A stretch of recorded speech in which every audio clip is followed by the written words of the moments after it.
వెలిగిందంటే అనేక ఆత్మలు వెలుగుతాయి ప్రభా. స్తోత్రం. మేము మధ్యనే మరణం వరకు వెలుగుతూ అనేకులను వెలిగించే బిడ్డలుగా ఉండటానికి మీ కృపాస్థానం దయచేయమని ప్రార్థిస్తాం. ఒక విత్తనం చనిపోవడం ద్వారా ఎన్నో విత్తనాలు ప్రొడ్యూస్ చేస్తుంది తండ్రి.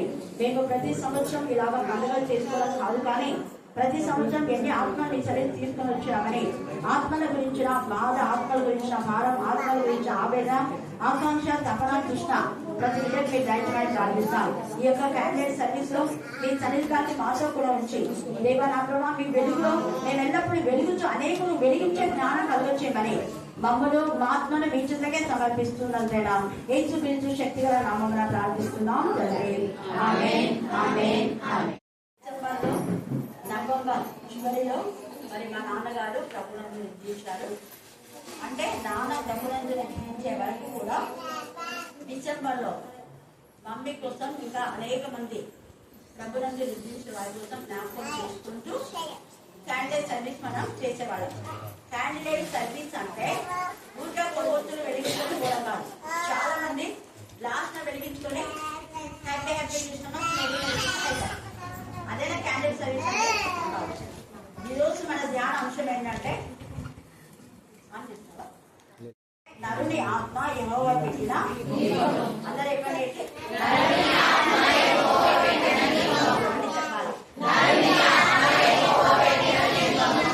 ఎందుకు ఈ మాట ప్రత్యేకంగా తండ్రి అయిన దేవుడు లేఖన కాలంలో రాయించాడు ఎవరి ద్వారా అంటే చార్లెన్ ద్వారా. ఈ యొక్క సాల్మోన్ ఏం చేశాడు అంటే ఆధ్యాత్మికంగా ఆరంభం బాగానే ఉంది, ఆత్మీయంగా వెలిగాడు. ఒక వెలుగు ప్రపంచమంతటా మహా వెలుగులాగా వెలిగాడు. ఎవరు అంటే రాజైన సొలొమోన్, జ్ఞాని అయిన సొలొమోన్ ఆయన పేరు. మహారాజు జ్ఞాని అయిన సొలొమోను ఆయన లాంటి విధానంలో ఏ రాజు కూడా పరిపాలన చేయలేనంతగా అనేక విదేశంలో ఉండే అనేక దేశాలకు తను సమాధానం పరుచుకున్నాడు. ఎలాగా అంటే ఆ దేశాల్లో ఉన్నటువంటి ఆ రాజు యొక్క కుమార్తెలను వివాహం చేసుకుని వారితో సమాధానం పరుచుకున్నాడు. అనుకున్నాడు నరుని ఆత్మ యెహోవా పెట్టిన దీపం అని. ఎంతవరకు ఆయన వెలిగాడు ఆత్మీయంగా అంటే ఆ యొక్క అన్య స్త్రీలను వివాహం చేసుకునే వరకు, లేదా ఆత్మీయంగా పడిపోయే వరకు. ఈ యొక్క రాత్రి కాల సమయంలో 2025లో వెలుగుచున్న దీపము వెలుగుతూ ఉందా లేకపోతే ఆరిపోయిందా? నరుని ఆత్మ యెహోవా పెట్టిన దీపం అనే కింగ్ సొలొమోనే రాశాడు సామెతలు. మహాజ్ఞాని ఆయన. యవనులకు ఇవి జ్ఞానాన్ని కలుగ చేశాయని చెప్పాడు. తన యవన జీవితంలో ఆత్మీయంగా ఉన్నాడు, తర్వాత పడిపోయిన పరిస్థితి అయిపోయింది. అందుకని ఈ సమయం ముందు మనం జ్ఞాపకం చేసుకోవాలి. ఆత్మీయంగా ఆరోపించిన మన జీవితం పడిపోయే జీవితం లాగా ఉండకూడదు. ప్రతిసారి కూడా నేను ఎందుకు దేవుని స్తుతించమని చెప్తాను అంటే దేవుడి చేసిన మేళను మనం స్తుతించే వారంగా ఉండాలి. ఇలాగా ఈ యొక్క సొలొమోను రాజులు యొక్క జ్ఞానాన్ని తెలుసుకోవడానికి, జ్ఞానం అనేది ఒక జ్యోతి. అయితే ఆయన అడిగాడు, కానీ ఏమని అడిగాడు? ప్రజల్ని ఏలడానికి జ్ఞానం అని అడిగాడు. ఆ జ్ఞానం అనే వెలుగును దేవుడు ఇచ్చినాడు. ఆ జ్ఞానం అనే వెలుగులో అనేక మంది అజ్ఞానాన్ని తీసేసినాడు. అనేక మంది ఆత్మ సంబంధమైన విషయాల్లో మాత్రం వెలిగించలేదు, కానీ లోక సంబంధమైన విధానంలో న్యాయం చేకూర్చి అనేకుల జీవితాల్లో వెలుగుగా నింపాడు. బట్ ఆత్మీయ స్థితిలో అతనే పడిపోయాడు. కారణం ఏంటి అంటే అతను ప్రజల్ని ఏలడానికి జ్ఞానం అడిగాడే, కానీ దేవా నేను మరణం వరకు నేను హత్తుకొని ఆనుకుని జీవించే, ఎల్లప్పుడూ నీలో నేను ఆనందించే జీవితం నాకు ఇవ్వమని అడగల. వాళ్ళ తండ్రి అడిగినాడు అన్నమాట. ఎల్లప్పుడూ నేను నా ప్రభును సూచించాను. ఈయన ఎల్లప్పుడూ తన యొక్క మరి వీళ్ళే ఉంటారు, రాములే ఉంటారు, ఇంకా పేరు ప్రతిష్టలు ఇవే ఉంటాయి. అందుకే శివా దేశం రాని ఎంత ఇదిగా దేవుని ఆ యొక్క నామాన్ని గణపరచడానికి ఆమె వచ్చి ఆమె దేవుని మహింపరిచింది.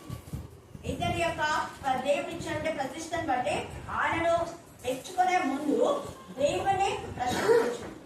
నిజంగా నిన్ను ఈ విధానంలో చేసిన దేవుడు ఎంత ఘనుడైన దేవుడు, ఆయన ఎంత మహాన్వితుడు, ఆయన సర్వశక్తిమంతుడు అనేసి ఆయన స్తుతించగలిగింది. కాబట్టి సమయం ముందు మనం జ్ఞాపకం చేసుకోవాలి. జ్ఞానం అన్నది ఊరికే ఏదో అని అనుకోవద్దు, అది వెలుగు. నరుని ఆత్మ యెహోవా పెట్టిన దీపము అంటే వెంటనే దేవుని యొక్క ఆత్మ మనలో ఉంది అన్న ఇంగిత జ్ఞానం మనం కలిగి ఉండాలి. ఇంకొకటి, నిన్న అసలు ఈ మాట నేను ఏదో చెప్తానని తెలియదు, పవన్ చెప్పింది నిన్ననే కదా నైట్. ఏమని చెప్పాడు అంటే ఒక్కసారి వెలిగింపబడి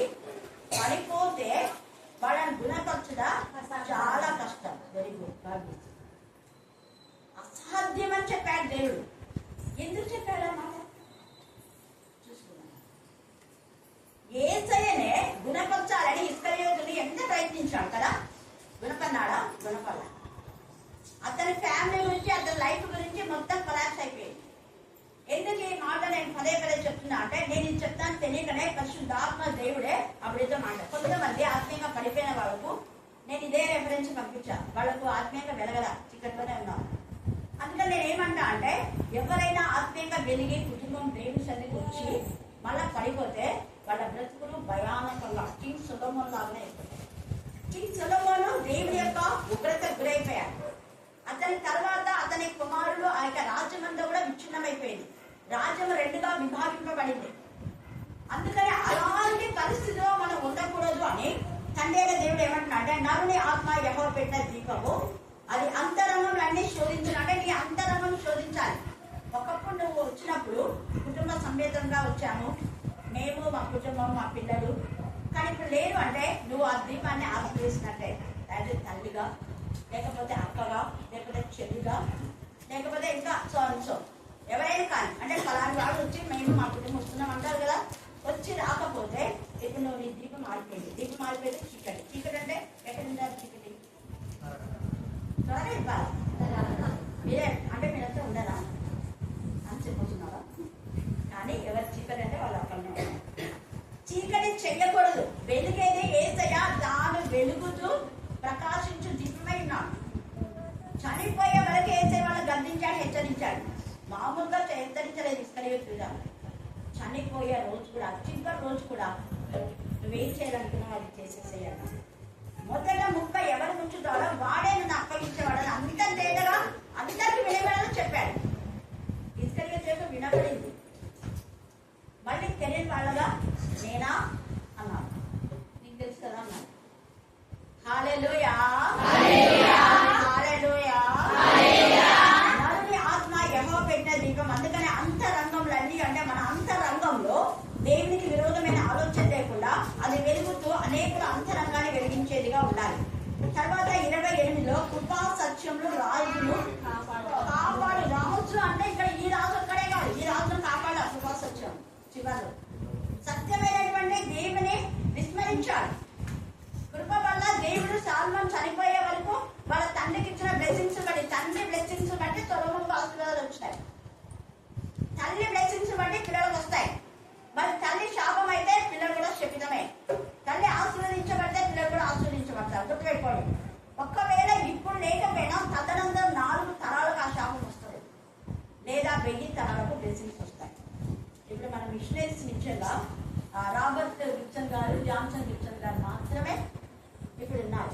అంటే గిబ్సన్ గారి ఇద్దరు కుమారులు. మిగతా వాళ్ళ ఫ్యామిలీస్ గురించి ఏమి తెలియదు, ఎక్కడున్నారేమో తెలియదు. కానీ రాబర్ట్ గిబ్సన్, ఆ తర్వాత జాన్సన్ గిబ్సన్ వీళ్ళ అప్పుడప్పుడు సిసి చర్చ్ లాగా ఇన్వెస్ట్ చేస్తూ ఉన్నారు. వాళ్ళ పిల్లలు ఎంతగా దేవుడు ఆశీర్వదించారు. అందుకనే ఇక్కడికి రావడానికి కారణం వాళ్ళు వెలిగి, మనం ఎవరో తెలియదు మనం వెలిగించాలి. మరి నువ్వు వెలిగి ఎంతమందిని వెలిగిస్తున్నావు ప్రశ్న వేసుకోవాలి. తర్వాత ఏమంటున్నాడు చూడండి, కృప వలన అతడు తన సింహాసనం ఏం చేస్తాడు? స్థిరపరుచుకున్నాడు. యవనస్తుల బలము వారికి ఏంటి? తల నెరుపు వృద్ధులకు సౌందర్యం.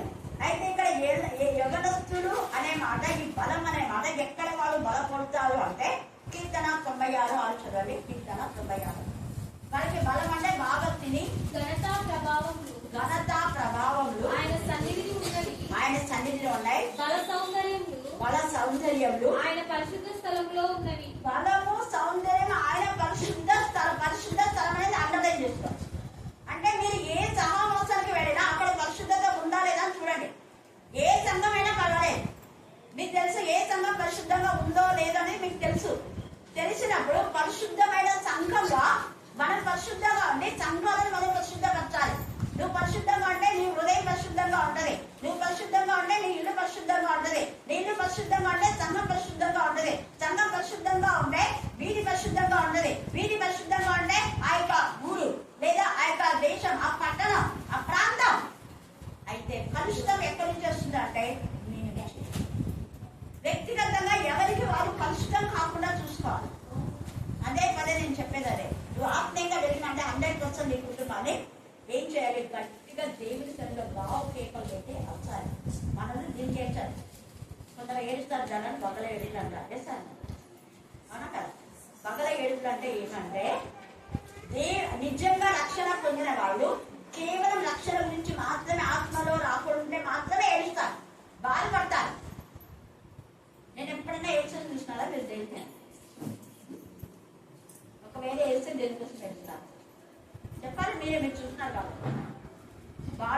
అన్నారు యూనిట్ అన్నారు ఇచ్చిన ఎక్కడైనా విన్నారా మీరు? సో ఒకటి గుర్తుపెట్టుకోండి. ఎవరైనా మీకు పలాని వాళ్ళు ఇట్లానే చాలా ఏడ్చి మాతో చెప్పినారు అంటున్నారు ఎవరన్నా, వాళ్ళ మొగలేడు పండనే ఓమని చెప్పేస్తారు. వాళ్ళు ఏడ్చాల్సింది వాళ్ళ ఇంట్లో వాళ్ళ నాన్నకి రక్షణ లేదని, తమ్ముడికి రక్షణ లేదని, తల్లి సరిగా లేదని, ఇక పిల్లలు సరిగా లేదని దీనికోసం ఏడవాలి. దానికోసం ఏడ్చి చెప్తే అది నిజమైన ఏడు. నా పిల్లలకు రక్షణ లేదని ఏడ్చి చెప్పే తల్లు నాకున్నారు. ఇందాక నిన్న వచ్చింది కదా మేరీ ఆంటీ ఎంతగా ఏడుస్తుంది తెలుసా? ఎవ్వరికి రక్షణ లేదా రానా వాళ్ళకి రక్షణ లేదమ్మా చల్లమమ్మా ప్రార్థన చేయగా అప్పుడు వాళ్ళ పిల్లల కోసం వీళ్ళందరి కోసం ఏడ్చి ప్రే చేయించారు. అందుకే ఇప్పుడు మంచిగా వాళ్ళు వాడబడుతున్నారు. మేరీ మంచిగా వాడబడుతుంది. ఇద్దరు కొడుకు కోడలు ఫారిన్లో ఉన్నారు. నేను ప్రతి సంవత్సరం వాళ్ళు ఖచ్చితంగా పిలిపిస్తాను. రాకపోతే అసలు ఉండాలి. వాళ్ళ సెంటిమెంట్ అది. అమ్మమ్మ 7వ తరగతి నుంచి చెప్పింది కదా మీకు, 7వ తరగతి నుంచి. ఇప్పుడు ఫారిన్ నుంచి వచ్చినా ఖచ్చితంగా ఫస్ట్ నేను పోయి ప్రే చేసి వాగ్దానం చేయాలి. నెక్స్ట్ ఇయర్ మనం చెప్పిపోయిన డిస్ట్రిక్ట్ వాళ్ళు అక్కడ ఖచ్చితంగా రావాలి. ఎన్ని ప్రోగ్రామ్స్ ఓకేనా? వాళ్ళ ఇంకొక అన్న వదిన సింగపూర్లో ఉన్నారు. ఈ కాకపోతే ఇక్కడ ఇండియా. ఆంటీ 85 సంవత్సరాలు ఎంత ప్రతిరోజు 7 to 9 మన కోసం ప్రే చేస్తారు. కరుణా పీఠం ఆమె వాట్సాప్ లో ఖచ్చితంగా వాక్యం ఉంటుంది. నిన్న వెంటనే కాకపోతున్నాయి. అవును సలోమమ్మ వాళ్ళ నాన్నని రేపు కదా మెమోరియల్ సర్వీస్ నువ్వు ఈ రోజే వెళ్తున్నావే అని అన్నా. చూసారా ఎంత మెమరీ అనేది. మనకు మర్చిపోయినాం అనేవాళ్ళు ఉన్నారు. ఇంకా ఫోన్ చేసి నేను మళ్ళీ గుర్తు చేయాలి అందరికీ. డిసెంబర్ 1 అందరికీ గుర్తాయి. కొన్ని ఏళ్ళుగా ఆంటీ ఎంత గుర్తుపెట్టుకోవాలి అంటే అప్పుడు నేను వెళ్ళి రేపే ఇన్వైట్ చేసిందాక. బట్ నేను నాకు ప్రోగ్రామ్స్ ఉన్నాయి కదా చాలా మంచి ఇది కాబట్టి ఇంకా ఆఫీసర్స్ చెప్తుంటే సెలవు చేసుకోవాలి. వచ్చింది వెంటనే వాక్యం చెప్పింది. మళ్ళీ 7:30 అంతా తన రోడ్లో ఉంది. తన బ్యాండ్ అంతా తన రూమ్లో మన సేవలు. మన వాళ్ళు సేవకు రండి అంటే మేము సేవకు సహకరించినాం అనేటువంటి కూడా ఉంటారు కొంతమంది. చాలా మంది మేము అక్కడితో పాటు సేవకు వెళ్ళి సంతోషించేవాళ్ళు ఉన్నారు. హల్లెలూయా, హల్లెలూయా. అసలు మనకి ఎప్పుడన్నా రాకపోతే కళ్ళే కంటే రాలేదా కంటే అన్ని పనులు ఉన్నా కూడా దాన్ని ఎంత సంతోషంగా ఉంటుంది. అవునా కదా? ఎప్పుడన్నా అక్కడితో పాటు సేవ వినని బాగుతున్నావా? మనమ్మా లేదు కదా? రత్న ఎప్పుడైనా నాతో సేవ గురించి బాగుతున్నావా? అక్కడ సాక్షులు మీకు చెప్తారు. ఇద్దరే చాలా మంది ఉన్నారు. బట్ ఇద్దరు మీకు సాక్షులు ఉన్నారు. కొంతమంది మేము అక్కడితో పాటు పోయినాము అని అంటే ఏమో పెద్ద వాళ్ళు ఏదో అక్కడికి పోయినట్టుగా అలాగా అన్న వాళ్ళ ఫ్యామిలీస్ ఏమైనాయి అంటే ఒక్కరిద్దరు మాత్రమే ఇలా అంటారు. అందరు గమనించారు కొలాప్స్ అయిపోయినాయి. ఎలా కొలాప్స్ అయిపోయినాయి అంటే ఆత్మీయ స్థితిని పోగొట్టారు. ఇక్కడ సొలొమోను కూడా మనకేం చెప్తున్నాడు? నరుని ఆత్మ ఏమో చెప్తుంది. అది నమ్ముతుందా? వెలిగించమన్నారు. వెలిగించబడి దేవుని సన్నిధికి వచ్చి వాక్యం చెప్పి కొంతమంది ప్రార్థన చేసి కాలి మళ్ళీ పడిపోయినారు. ఎన్నిసార్లు ప్రార్థన చేస్తున్నారు పిల్లలంతా? ఆత్మలో పడిపోయిన వారు మళ్ళా రక్షణ ఇక్కడి నుంచి మనం చేయవలసిన అందుకే ఇక్కడ అంటున్నాం. మనం చూస్తే 11వ అధ్యాయం యోహాను సువార్త 37 చూడండి. యోహాను సువార్త 11:35. జీసస్ పెట్టాడు ఇంతకుముందు నేను చెప్పాను. యేసు చిన్న పదమే. ఎందుకు కన్నీరు పెట్టాడు యేసయ్య? ఎందుకు? వాళ్ళ యొక్క అల్ప విశ్వాసం అవిశ్వాసం అంటే బ్రతుకుతాడా ఈయన పెట్టాడు. 4 రోజులు అయింది కదా చనిపోయి, ఇప్పటికే 4 రోజులు అయింది. అందుకనే యేసయ్య కన్నీళ్ళు విడిచాడు. తర్వాత ఇంకోసారి ఎప్పుడు కన్నీళ్ళు విడిచాడు యేసయ్య? యెరూషలేమును గురించి.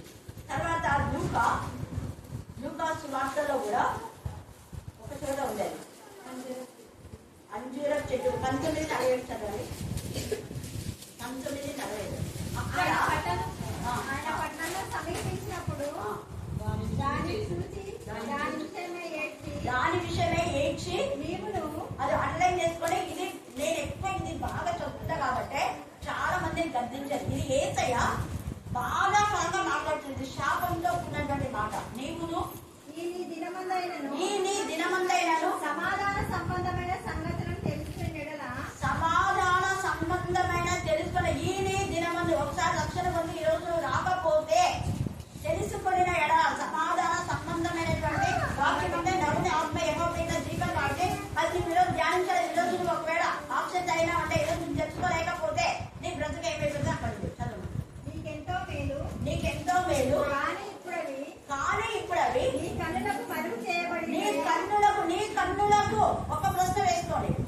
కన్నులకు మరుగు చేయబడిన అంటే ఇంటికి దీపం వెళ్ళాలి.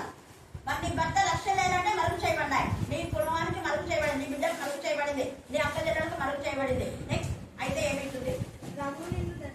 ప్రభు నిన్ను దర్శించిన కాలంలో ఎరగకుంటే ప్రభు నిన్ను దర్శించాడు. భయంకరంగా పాపమనే గుడిలో పోయినప్పుడు చీకట్లో ఆశ్చర్యకరమైన వెలుగులోనికి మనం తీసుకొని వచ్చినప్పుడు ఆయన గుణాతిశయంలో మనం ప్రచురించాలి అందరికీ సరిపోయే వరకు. కానీ ప్రచురించడం లేదు. అందుకని ఆయన దర్శించిన కాలంలో నువ్వు ఎరగకుంటే కాబట్టి నీ శత్రువులు నీ చుట్టూ ఏం చేస్తున్నా గట్టు కట్టి నీ చుట్టూ గట్టు కట్టి అనేది అనుభవం చేస్తావు. నీ శత్రువులు ఎవరు? మన శత్రువులు చెప్పండి. అపవాది. అపవాది. ఈ అపవాది గట్టు కట్టిందన్న ఎవరిని? నీ చుట్టూ. నీ చుట్టూ ఎవరున్నారు? మీ చుట్టూ ఎవరున్నారు? ఫ్యామిలీ. ఇంతకు ఎప్పుడో నేను కొన్ని ఏళ్ల క్రితం మాట్లాడినాయి కదా, చాలా సంవత్సరాలు అంట, దాదాపు 20 years బ్యాక్ చెప్పిన ఇది. ఎందుకు ఈ రోజు మళ్ళీ చెప్తున్నాడు దేవుడానికి ఇప్పటికీ ధ్యానించున్నాను. లేకపోతే కీర్తన 27 ప్రకటన 1 చెప్పాలనుకున్నా. ఇప్పుడు దేవుడు మాట్లాడినా ఈ రోజు ఇది చెప్పాలి. అందుకే ఇప్పుడే మీరు పాట బాగుంటే నేను ఆ కూర్చొని రాస్తున్నాను.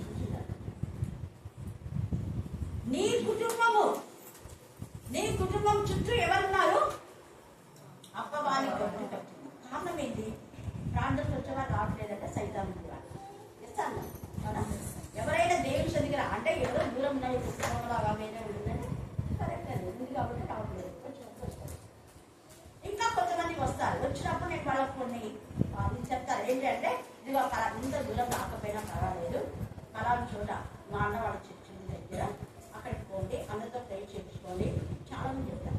అక్కడ ఉంటే అక్కడ ఉంది చూడ పాప అది మొన్న కూడా కళావతిలో మాట్లాడారు. మేరీ వాడు ఉన్నాడు కదా, కళావతి అంటే వాళ్ళు తెలిసేవారు. చెప్తే అక్కడ మళ్ళీ ఉంది చేసుకోండి అని చెప్తారు. చెప్పారు లేదా? చాలా చెప్తున్నారు. అయితే వాళ్ళు చెప్పినా కూడా పోలేదు. పోకుండా దర్శనం ప్రార్థన చేయమని ఎంత ప్రెజర్ చేస్తున్నా. నేను ఒక ధ్యానం చేసుకుంటున్నాను, నేను చేయలేదు. తర్వాత అంటే వాళ్ళు బొమ్మని చెప్పినప్పుడు పోకుండా తర్వాత పోయినారు. అప్పుడు ఎందుకుంటాడు మా అన్న ఉంటాడా? ఉంటాడు. మళ్ళీ కంప్లైంట్ నేను ప్రార్థన చేయమంటే అక్క ప్రార్థన చేయాలి. మా ఊరికి బాగు లేకపోతే మీ ఊరికి బాగు లేకపోతే ప్రార్థన చేయాలి. ఇక్కడ ఏమైనా వాళ్ళ దాసులా లేకపోతే కాపలా దాలా? ఏసై ఎప్పుడు వచ్చాడు అక్కడ? మీకు అందుకనే కనుగొని చదివించిన. ఏసై చనిపోయినా 4 రోజులకు వచ్చిన. ఏసయ్య రాజులను ఎవరిని ప్రేమించాడు? మార్తా మరియ ప్రేమించాడా? మరి ప్రేమించిన దగ్గర చచ్చిన వెంటనే పోవాలా? పోవాలా? అందరూ చెప్పండి. విన్నారా? మరి ఇదెందుకు మీకు జ్ఞానం ఉండదు? ఇంకా తర్వాత చాలా మంది స్వస్థత చేయడం కోసం వస్తే అయ్యో పొరాల్సిన బెస్ట్ అయ్యా మీ మధ్య చేయమని ఆశ్చర్యాలు వేరే వాళ్ళకి చేస్తే వాళ్ళ కూరమే ఏం చేశారంట ఓనే పట్ట కట్టుకొని వచ్చింది దేవుడి వినపరచాలి. కానీ మీకు విశ్వాసం కాదు అని చెప్పారు. అందుకని ఇక్కడ లూకాలో కూడా శత్రువు నీ శత్రువు నేను గట్టు కట్టకుండా ఉండాలంటే ఈ ఆత్మ దీపం ఆడిపోతున్నాను. శత్రువు గట్టు కట్టేది ఎప్పుడంటే చీకటిగా ఉన్నావు. నీ ఇల్లు చీకటి అయినప్పుడు, నీ బ్రతుకు చీకటి అయినప్పుడు, నీ జీవితం చీకటి అయినప్పుడు వెలుగు చీకటి ఎప్పుడవుతుందో మొత్తం ఇల్లంతా కూడా చీకటి అయిపోతుంది అని అక్కడ మాట్లాడుతున్నారు. తర్వాత ఎఫ్ఎస్సి 1:18 ఒకటో అధ్యాయం ఎఫ్ఎస్సి 1:18 అదే మీ విషయమే మానక అంటే నేను ఒకవేళ ఇక్కడ చేయకపోయినా ఫలాని వాళ్ళని తెలిస్తే ఖచ్చితంగా 100% ఎన్నిసార్లు చేస్తా అన్నిసార్లు చేస్తా అది వాళ్ళకి కనపడదు. ఎవరు కనపడుతుంది? దేవుడు కనపడదు. వాళ్ళకేమి వాళ్ళ ఎదుట చేస్తేనే ప్రార్థన ఉందా? వాక్యంలో చెప్పండి ఉందా? ఏసై 40 రాత్రి మగలు చేసినారు తెలుసా? మనందరి కోసం చేశారు. ఫలానా విషయం అని తెలిస్తే వాళ్ళ కోసం చేసే ప్రార్థన తెలిసింది. అందుకే కదా ఎవరు అంటున్నారు మీరు అనుకుంటున్నారు నేను చేయడం లేదని, అని నేను రాత్రి మగలు చేశాను. మీరు మాత్రం లోకానుసారంగా మాట్లాడడం మాత్రమే నేర్చుకున్నాను. కొంతమంది అంటారు ఎందుకు ఫలానా వాళ్ళ శరీరం అంటే ఒకే మాట్లాడుతుందా అందుకే పనిలో అంటారా లేదు? అలా కొద్దు మన మాటలు వాక్యం అనేది గురించినే ఉంటారు. తర్వాత ఇంకా ఏముంది? ప్రకటన 3:1 చదవండి. జీవించిన పేరు మాత్రం కానీ 2020 మృతంలో ఉండదు. జీవము అంటే ఈ యొక్క జ్యోతి. నలుగురి ఆత్మ ఏమో పెట్టిన దీపం. అది మళ్ళీ ఆత్మేసం చచ్చిపోయిన వాళ్ళమే. తర్వాత 2వ అధ్యాయం 5 కూడా ఏ స్థితిలో కన్నవాది జ్ఞాపకం చేసుకొని తిరిగిలే. అధ్వానంగా ఉంటాయి. తర్వాత ప్రకటన 3:18 చదవండి. 18 నీవు ధనవృద్ధి చేసుకున్నట్లు అగ్నిలో పుటం వేయబడిన బంగారంలో నీ దిశలు అంటే రక్షణ వస్త్రాలు లేవు అంటే నీకు దిగంబరివే. రక్షణ పోగొట్టుకున్నావు అంటే నువ్వు దిగంబరివే. ఇతరులకు వెళ్ళాలి నీకు తెలీదు. నిన్న ఇంకొకటి కూడా చెప్పినాడు, ఇది దీన్ని మేలు చేసుకునే పవన్ చెప్పిండు. అంటే ఆదాన వాళ్ళు అప్పుడు దిగంబరే, కానీ వాళ్ళకు పసి పిల్లల లాంటి జ్ఞానం, పరిశుద్ధమైన ఆలోచన తలపడదు. ఇప్పుడు చాలా మంది అనాథులు, ట్రైబల్స్, కొండ జాతి వాళ్ళు వస్త్రాలు ఉండవు కానీ పరిశుద్ధంగా ఉండాలి.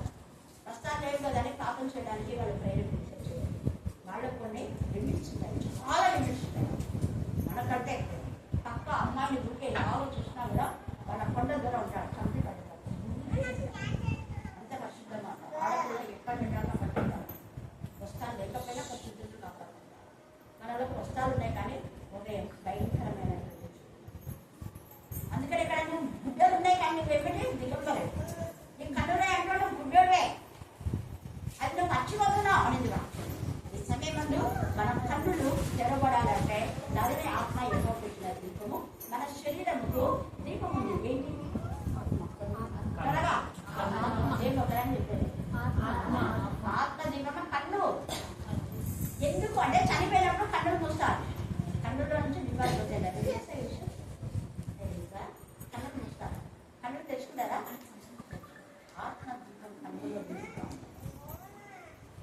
అందుకనే నీ దేహానికి కన్ను దీపం. అంటే నీ కన్ను పవిత్రంగా ఉండాలి. అపవిత్రం కాకుండా ఉండాలంటే వాక్యం చక్కగా నరుని ఆత్మ ఎవరు పెట్టిన దీపం. కాబట్టి ఆశ్చర్యమైన సంగతులు చూసేలా నా కన్ను తెరుండేవా అనేసి మనం ప్రార్థన చేయాలి.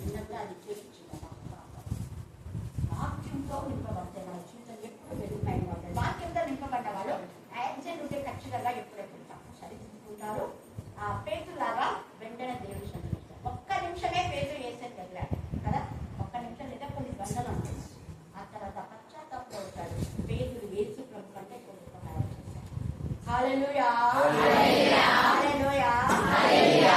కాబట్టి మనము వెలుగులో ఆర్పివేస్తే మన శత్రువులు మన చుట్టూ గట్టు కట్టకుండా, మన కుటుంబాలను పాడు చేయకుండా మనము మన జీవితాలు, మన కుటుంబాలు వెలుగుమయంగా ఉండాలి. మనం వెలగాలి, ఇతరులు కూడా వెలిగించాలి. దేవుడు ఈ లేఖన భాగాన్ని దీవించి ఆయననే నిజమైన వెలుగు. ఇంకా చాలా లేదు, టైం లేదు కాబట్టి పుస్తకాలు వివరణ టోటల్ గా చెప్పాలంటే మన కన్నులు పరిశుద్ధంగా ఉండాలి. అవి వాక్యం ద్వారా పరిశుద్ధపరచబడాలి. వాక్యం ఎప్పుడు చదవాలి అనేది గమనించాలి. దేవుడి లేఖన భాగాన్ని గురించి ఆశీర్వదించినాక ఆమేన్, ఆమేన్. నిజమే నాయన, మా హృదయంలో ఏదైతే ఆలోచించామో నా తండ్రి వాక్యం ద్వారా మీరు మాట్లాడుతూ వచ్చిన దేవాన్ని అయ్యా నీ సన్నిధికి మొరపెట్టుకుంటున్నాం నాయన. దీనులము దరిద్రులము ఏమిటికి పనికిరాని వారమని నాయన అయ్యా మేము మా పేరుకు ముందుగా నీ నామములో ఉండాలి నా తండ్రి. మీ పాసం ఇంకా బ్రతికినను మరణించినను జీవించినంత కాలము నీ నామం పట్టుకొని నాయన మిమ్మల్ని స్తుతించే భాగ్యం ఇచ్చినందుకు నీ వందనాలు. మరి నా తండ్రి ఆత్మను ఆర్పేవారు కాకుండా నా తండ్రి 1 దశలోనికలో మీరు మాట్లాడుతూ వచ్చారు, ఆత్మను ఆర్పకుడి రగిలించే వారిగా ఉండండి మీరు మాట్లాడుతూ వచ్చింది. వాళ్ళ పాల్గొన వందనాలు అయ్యా. మీ సన్నిధికి మరి పెట్టుకుంటున్నాం. ప్రతి ఒక్క విశ్వాసం ఇక్కడికి వచ్చిన బిడ్డ నా తండ్రి వాక్యమని ఆకలి కొరకు పరిగెత్తుకొని రావాలనైనా అయ్యా నా తండ్రి ఏం మాట్లాడుతున్నానైనా నాతో ఈరోజు సంవత్సరం వాగ్దానం కాదు, ప్రతి దినము నాతో మా తండ్రి మాట్లాడాలని ఆశతో పరిగెత్తుకుని రావాలైనా నీ పాద సన్నిధికి అప్పగిస్తున్నాం. కనికరం చూపించండి. చిన్నపిల్లల నుంచి వృద్ధుల వరకు నాయన నీ పాద సన్నిధికి అప్పగిస్తున్నాం. నిజంగా ఈ లోకంలో ఆత్మీయంగా ఎదుగుతూ ఆత్మీయంగా ఉంటేనే ఈ లోకంలో జీవించగలము నా తండ్రి. అయా లేని ఎడలా ఎక్కడ పడిపోతామో, ఎక్కడ జారిపోతామో, ఎక్కడ తప్పిపోతామో నా తండ్రి నీ పాద సన్నిధికి అప్పగిస్తున్నాం. అయా నాన్న విత్తబడిన వాక్యము నాన్న ఫలపడుతున్నా నాన్న ఫలించినట్టు మీ ఆశీర్వాదం దయచేయమని మొదలుపెట్టుకుంటూ అక్కడ మంచి ఆరోగ్యంతో నింపండి అయ్యా. ఎన్ని నెలలకు ఒక్కసారి కలుస్తున్నాను నా తండ్రి అయ్యా, నన్ను క్షమించమని మొదలుపెట్టుకుంటూ అక్కడ నాన్న అక్కడున్న సంఘాన్ని మీరు ఆశీర్వదిస్తున్నామని ప్రతి ఒక్క ఆత్మీయ బిడ్డ ఎదుగుతూ రావాలని ఆశపడుతూ యేసయ్య పరిశుద్ధమైన నామంలో అడిగి పెడుతున్నాం తండ్రి. ఆమేన్.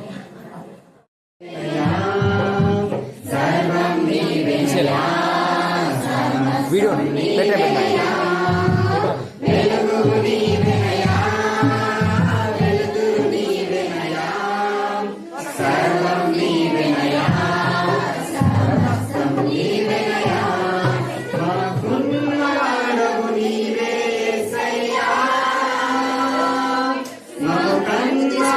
Yeah.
Christmas. Merry Merry Christmas. Merry Merry Christmas. Police महाराज के, రాజుల రాజుకి, ప్రభుల ప్రభుకి, మన కోసమే తిరిగి వచ్చిన బాల యేసునికి క్రిస్మస్ కాంతులతో జయించిన శ్రీ యేసుని నీడలో, జయించిన శ్రీ యేసుని నీడలో. చింత లేదు చాలా సంతోషం, బాధ లేదు భయము లేదు భలే ఆనందం. చిక్కు లేదు చింత లేదు చాలా సంతోషం, బాధ లేదు భయము లేదు భలే ఆనందం. హ్యాపీ క్రిస్మస్,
మేరీ మీ సన్నిధానంలోకి ఎంత స్థుతించాం కూడా చెప్పండి. నేర్చుకుని మహిళగా అందరికీ నా ప్రభావ ఉత్తేజంతో మీరు రివైవల్ చేసి మీరు చేసిన మేళను బట్టి మీరు స్థుతిస్తూ నా చేసిన ప్రార్థిస్తున్నాం తండ్రి.